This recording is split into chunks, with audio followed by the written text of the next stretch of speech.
Welcome, Balaji. Welcome, everyone. How are you? Hey Rajni, I'm doing great, man. How are you?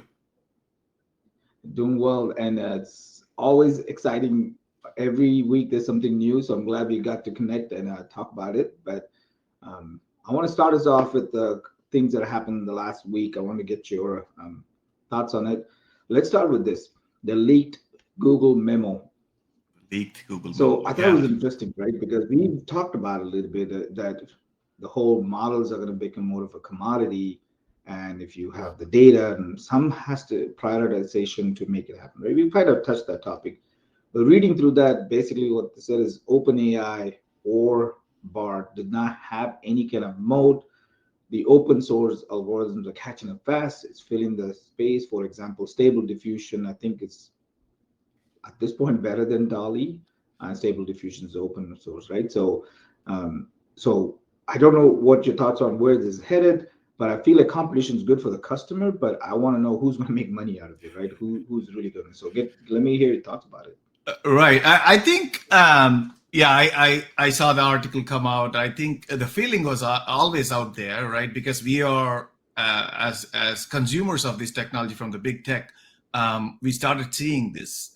Because when I started playing with Stable Diffusion, I followed the trail of thought and ended up in Dream Booth. And moment I ended up in Dream Booth, it's like, this is great. I can train my own model, and then I can train it to a particular personality and then fuse it into other bigger models, right? So that type of flexibility, I think it starts creating a lot more interest in people. Now individuals can do their own. I mean, I even commented probably in one of my other episodes that if I can do all of this on my gaming laptop, think about what other creative people are going to come up with. It's cheaper. You can build your own smaller models, and there is this big question out there, right? Is brute force scaling, like, is billions and billions of parameters the only way to create a smarter, more conscious or more sentient type of thing, or is there alternate ways? I think it's a good thing. It's one way. It's not a big moat for the big companies, but it also creates opportunity for other people to come in and step in and play with the technology, create other ways of modeling this whole thing. There's no, like everything else. It's not the only way, right? So I'm excited. I'm sure a lot of people out there are excited because now they can run it on cheaper hardware and try out things before it becomes a bigger successful thing. Yeah, I agree. So now they have, I think it's Lambda that was open source, but they have LLMs that can run on phones. You can always create your own version of Chat GPT for like $100. I Right. think it democratizes the whole access to it, right? So, but I guess I shouldn't be buying any stock based on this at this point. But I think what's going to happen is we're moving at breakneck pace, right? Like, as far as what's happening every other week. But yes, it definitely gives you more access and like something like a Huggy Face. There's so many options for us to like play with this, and I think it's just gonna the rate of change is gonna keep up. And I think like an open source model where a lots of people are contributing just feels like it's a better equipped to handle this rate of change. But let's see where it goes. But that's exciting. So that's one item. But then want to talk about. I think everybody knows Bing, but now Bing AI is gone off the reserve list, and everybody can access it. So basically, what it translates to is everybody's got access to ChatGPT 4. So that's the great news. And I showed my kids this morning, and they were excited about using it. But not only is just text right now, you can do videos, and I think you can also do images as part of interacting with it. And Microsoft is coming up with its own plugins for like table reservations and all that. I know OpenAI has their plugins. I know they're partners, but Microsoft is coming up with its own plugins for that. So they're part of the frenemies, I guess, at this point. But Right. there's going to be just a lot of people getting access to Bing, and Bing might become more relevant now. I know later we're going to show some comparisons between ChatGPT versus Bard, but I feel like at this point, Bing AI, which is OpenAI, is definitely at a little bit more of an advantage, and feel like getting access to everybody just makes it so much easier for all the data that they have, all the feedback they have to make that product even better. Have you Yeah, tried it? it feels like it. I mean, I had a brief. I signed up for the when they early released it. I signed up for the wait list, the Bing chat and stuff. I think it's exciting times for not only Microsoft, anybody who got left behind in the search engine game, right? It's now it's not the only way to do it. So now adding AI Mhm. gives them that kind of a level playing ground of sorts, or even little Yes, advantage, right? So it definitely is interesting to see how that product is going to evolve. So we'll see. And knowing Microsoft, we don't know whether it's going to come to the front or it's going to hide behind something else. Who knows? We'll see. I agree. I agree, and I'm excited about even trying the co-pilot for teams, because just being able to take notes, decision items, and all that. So I hope my company pays for it, but I want to Right. at least get a version of it to play around with it. Those But the are going last to thing I be want to, productivity boosters. I totally yeah, agree with you because I think they are very affordable. Like for coding, mhm. I mean, in this today's episode, whatever I'm showing, I only expressed how I want to do it. I didn't say what exactly to do and did everything with Chat GPT or Copilot, right? This is going to be absolutely saving time for anybody who wants to bring some thoughts into notes or thoughts in summarization or creating something with the code. I mean, it's insane. Yeah, I think one of the other things that I want to talk about was it's called Pi. Basically, it's a customized personal assistant for everybody. So you Right. really, your pie will be different than mine, but it's customized, and so there could be 7 billion pies when you sit down. But the bottom line is, it's in the line of what we are thinking about getting a co-founder or an employee. How do you leverage this powerful technology to get your vision to actual product? We're not there yet, but like just like you talked about, I know we were experimenting this week about it. Is you have an idea, if you want to create even code, it's not going to give you perfect, but it can get you 80% of there within a few seconds, which would have taken me hours to get there. So I Right. think we are progressing along those that road very fast. But Pi is just one of the examples where, because the more it learns about you, the more Did you manage to better get the tool is access going to to get. Pi? Because Yeah. yeah, I'm monitoring that one as well. There is Reddit thread where Mhm. people are like, this is too slow, or it looks like the 2000 version of something. And so I'm just wondering whether you had a chance to interact with it, see how it feels. No, I just played around with the front page. I don't have access to it. I'm gonna try to get access to it. But the bottom line is, this is the first gen, right? Right. The concept makes sense. So it's going to be rapid iterations for us to get there. So I'm excited to see, if not Pi, whatever the next company is, how we're going to get there. Maybe we will have our own product to help us, get there. So there's so much variation. We'll talk about a little bit more later, but I think it's going to be interesting. All these, what I'll consider personalized, whether it's co-pilot, personal assistant, co-founder, whatever you want to call these are going to get so personal that one of the key things I've been reading about, hey, what are some opportunities? Imagine having even a mental health coach who's personalized to your problems, your issues, your life, and being able to talk to somebody at any given time. So You know, that'll be exciting. But I just it, remembered. I can't wait to have a mini me, like Austin Powers, make a yeah, mini no, avatar. we all have me. So I don't know if it's a good thing or a bad thing, but we will all have one. That's gonna be But funny. yes, but now let's get to the main show. So I know you've done some amazing work that I'm excited about seeing. So let's talk about it. Let's show the audience what Oh, we've do you got. want to Let's go talk. with my segment first? Okay, let's do it. All Yes. right. So, so what I have here is a concept. Again, I was thinking along those lines after last episode, like, okay, how can I make now that I was able to get my hands on how to make the Chat GPT talk. The next thing is like, okay, can I make it talk in a much more realistic fashion? Of course, last time we had a bald-headed personality, not really a character. So kind of tried to figure out how can I get a much better looking character in there. And then the second part I was trying to figure out is, can these AI bots talk to each other and interact, right? So I kind of went ahead, spent some time with ChatGPT to develop this web page, right? Again, I'm a developer. by nature, but then I felt totally sped up, like on steroids, right? With this chat GPT, it gives me enough material to stitch something together fast. So I think anybody who's coding out there should definitely try that, the coding aspect of chat GPT or the Copilot or whatever that version is.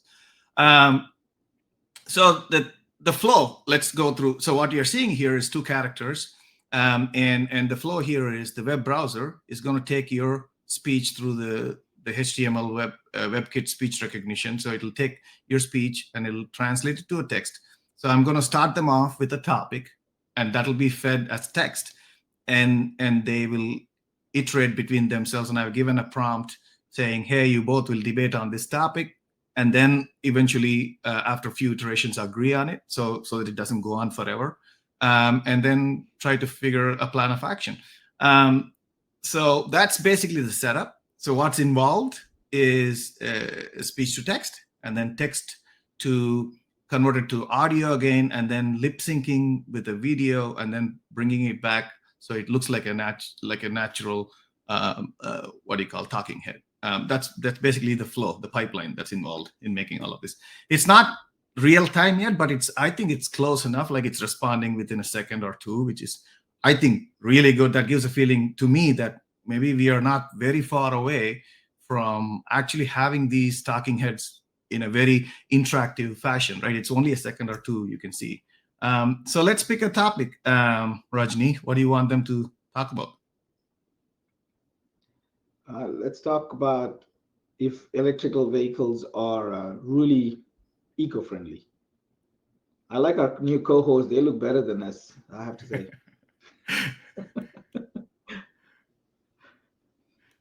Let's talk about electric vehicles. Are they eco-friendly? Let's see what they come up with. Fiona, I believe electric vehicles are eco-friendly.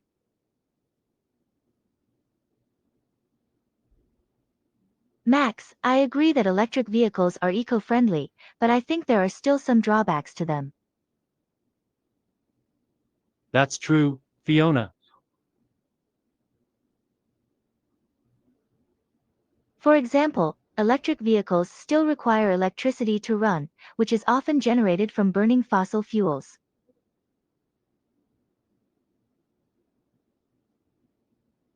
That's true, but electric vehicles still produce fewer emissions than traditional vehicles, making them a more eco-friendly option. Agreed, Max. Let's look into ways to make electric vehicles even more eco-friendly. Great idea, Max.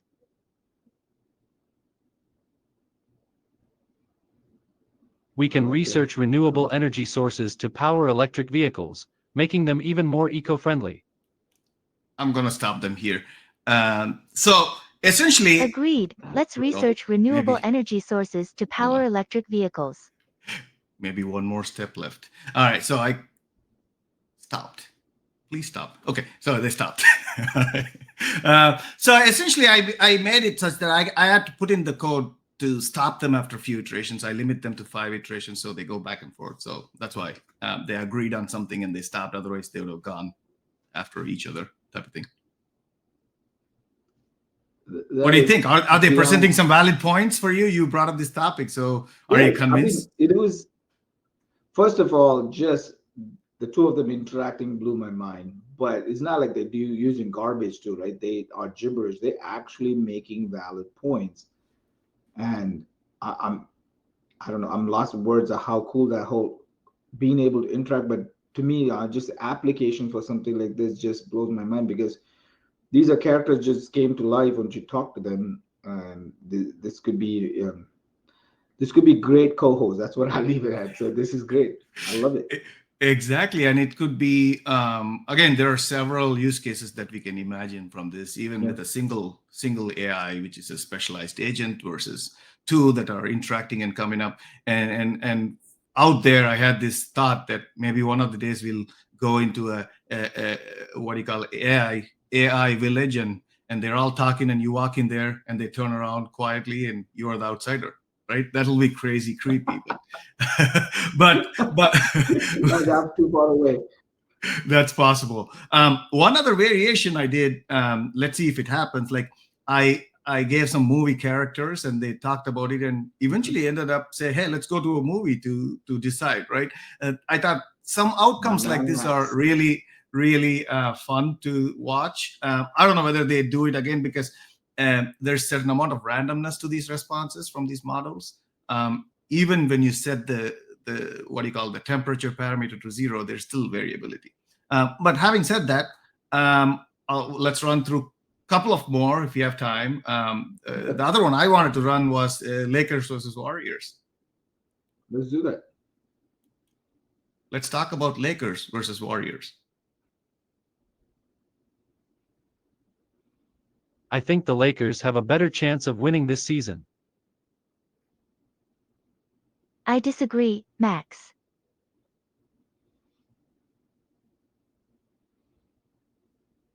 While I understand the Lakers have a great team, the Warriors have a lot of experience and have been playing together for a while. He switched sides. He's trying to impress Fiona.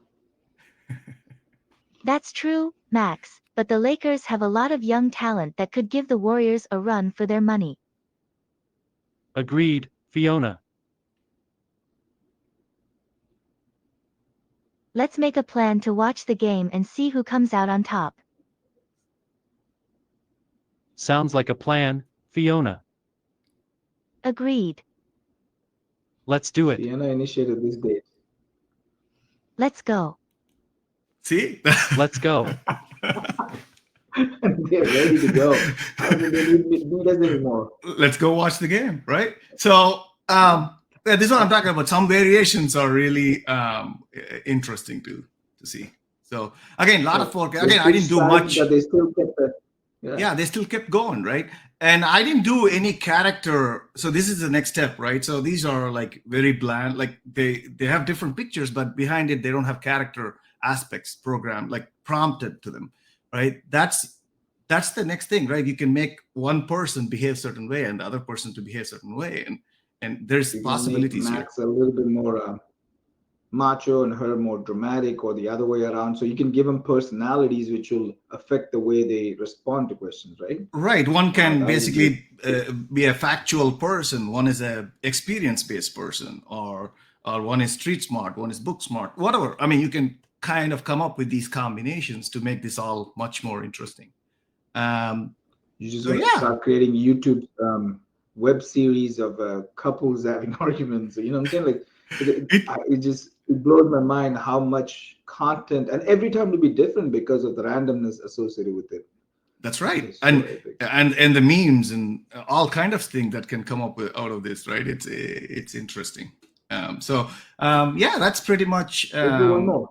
Yeah, let's do one more. Okay, what do you want to do?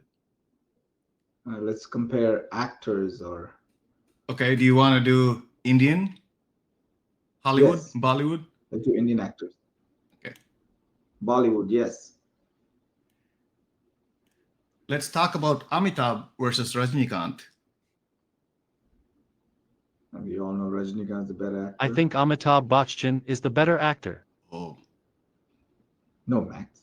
I'm from the South. Rajini is While I better. agree that Amitabh Bachchan is a great actor, I think Rajinikanth is the better actor. I agree with you, Fiona. While I understand your opinion, I think Amitabh Bachchan has a more diverse range of roles and has been in the industry for a longer time. That's true, Max, but Rajinikanth has a larger fan base and has been in some of the most Ooh. iconic films in Indian cinema. Solid points. Agreed, Fiona. Max Gable. Let's discuss how we can use this debate to promote both actors. Good idea. Let's start by creating a social media campaign to highlight That's their work. new. I didn't see that before. Great. Max, I thought I was going to ask her to the movies. Let's but get started. He's going business. Max and Fiona agreed to create a social media campaign to promote both Amitabh Bachchan and Rajinikanth's work. Agreed. That is so. That's nice Oh my teamwork. goodness. There's going to be a hashtag Amitabh Rajni. That's crazy. I didn't see that outcome That before. is, That's new. that is new. That is, I mean, that's what's exciting about it, right? Yes, adding personalities and adding the little bit of randomness to it just makes it exciting to watch them interact. I mean, imagine taking the next level because I saw some AI bots actually playing soccer. So I don't know. I just feel like we are on the cusp of something revolutionary as it comes to content because I heard somebody talking about this. Right, right now, Netflix, you go, you pick a show and you watch it.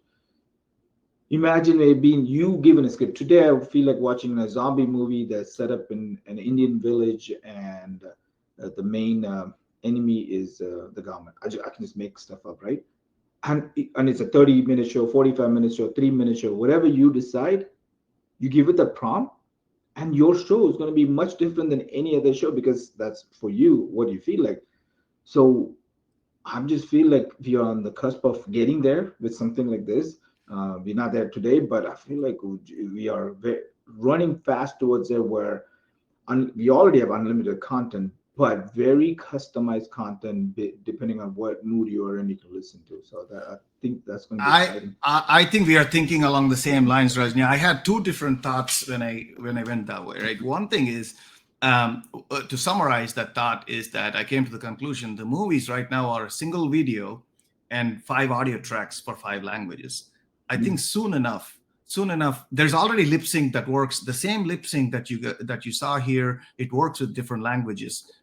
So that means people are going to make movie once and then superpose the audio on it and lip sync it. So there is 5 movies. It's not going to be one movie, 5 tracks with a dubbing issue. It's going to be 5 different movies, right? That's great, right? The second part, to your point, the decision making while you're making the movie, I am on the other side of the spectrum where I like the movie script and playwriter, but more times I feel that actor could have done a little bit different or this. So it's not that I have a problem with the story itself. Sometimes I buy into the story for the most of the movies and but I have this problem of, oh, maybe he should have been a little bit more angry in this scene, or so personality tweaks, right? It's a very slight variation, but still, I think it makes that movie such an interesting thing for you. It's personalized. It's not personalized to the decision level. Like, should I jump off this cliff or not? That's how they are making it now, right? Like, should the hero jump or not, right? That's one way to do it. The other way is just tweak the personality, so it's much more to my taste. So anyway, that's my personal thought. That is cool. So what if I move this over to the business side of things, right? So let's say you have a product or a service or an idea that you want to get users to test it and give their opinions or how they will interact with it, or and just reviews, early reviews if they can see it. I almost feel like, or if we can use it to run simulations, right? We've talked about it is Right. every business cycle starting from an idea to actually selling, because we did this in our business school where you're just making cards, greeting cards, and then the demand kept going up and down. So based on the bullwhip effect, because last time the supplier gave me 50 cards, but my demand was only 40. The next time was 70. I'm like, oh man, I need to stock. So I went through like 15 cycles within like 4 hours that help you understand like manufacturing businesses, all the permutation combinations. So instead of you actually running a business, running this for 4 hours gave me the sense for running what are all the things to look out for.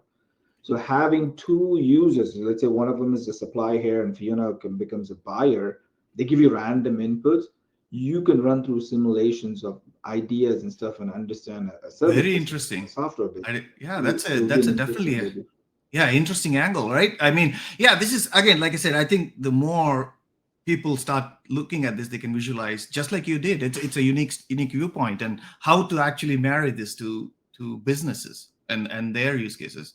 And yeah, I think a lot of smaller models are going to come out, right? These things are going to have their life of their own with those specific models. One could be a brand ambassador for a company, right? And it has its own unique characteristics of that brand. Uh, like you said, Yes. variations. You can have them And they won't take a day off, and hopefully they don't start cussing in the middle of a show, but Exactly. All right, that is cool. so cool. I mean, I know we can talk about just this for hours because it's so exciting. So we'll continue to. I want to come back to this personalized avatars and bots talking to each other, and how do we make that part of our everyday. So I think that is going to be great. But I also want to quickly talk about.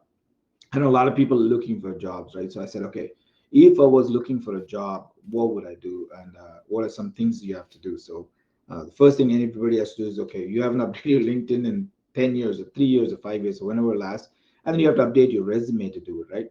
So anytime I want to do that, that is one of the most painful things I can do.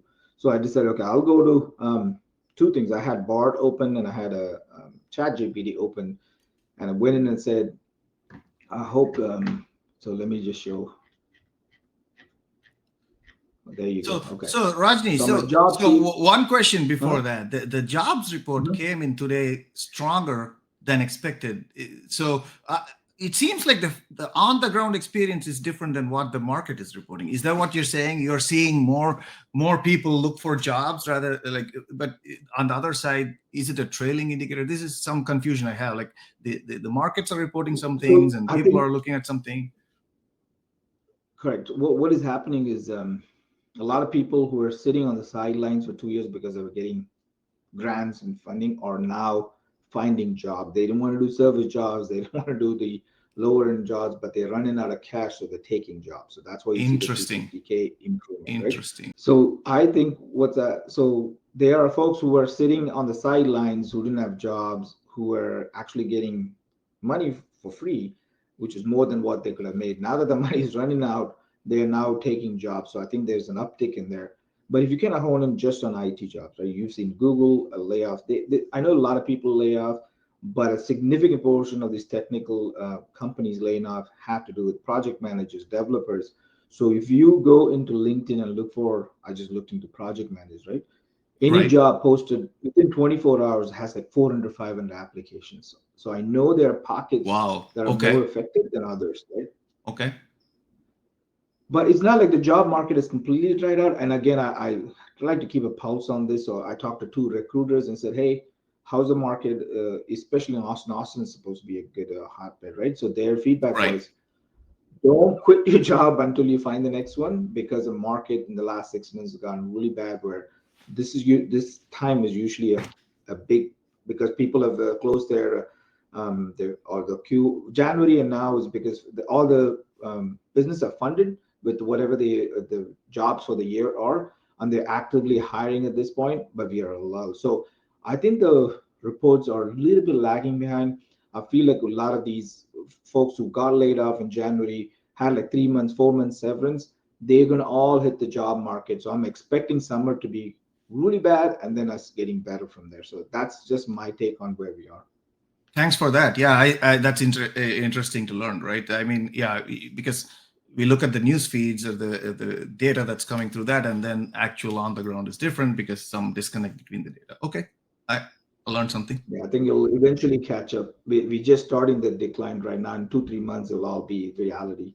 So really, so the bottom line is, as a job seeker, if you're looking for a role, and then what the key feedback was, hey, update your LinkedIn, update your resume to reflect what is going to be that you're applying for. So each job has its own skill set and things you need to apply for, right? The reason is, right now you are not writing a resume for a human to look at.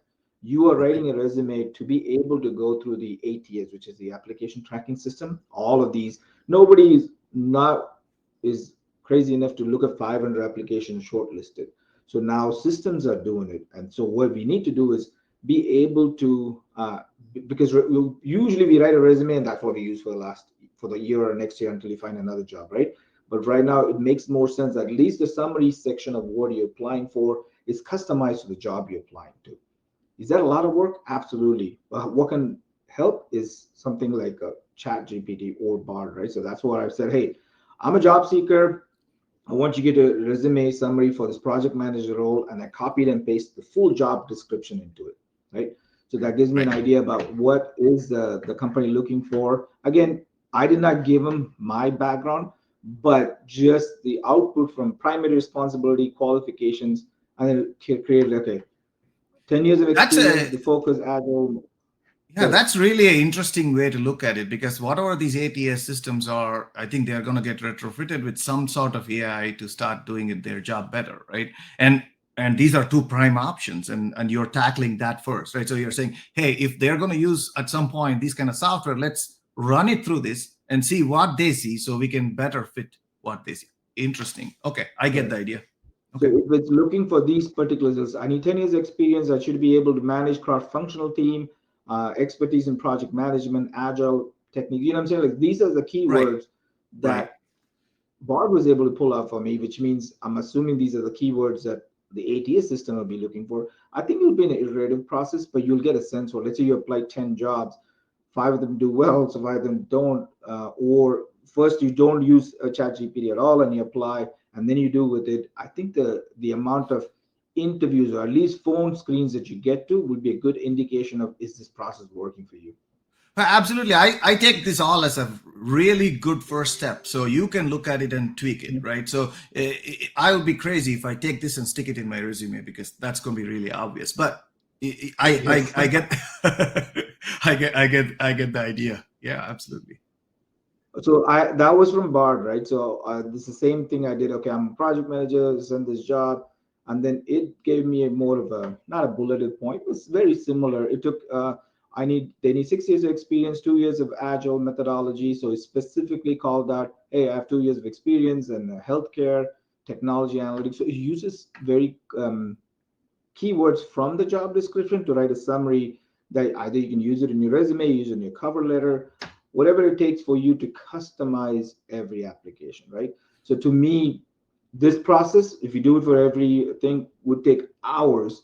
The whole process took me like 30 seconds. You know what I'm saying? So to Now, me, this is just to where be the sure, customization, Rajni, personalization comes yeah, just to be sure, in. you gave exact same keywords, right? So one is giving summary and one is giving a bulleted, like very, what do you call, uh, point based Like, answer, and one is much more yeah, like a paragraph, right? So but they both got the same keyword, like same prompts or exact same sentences, right?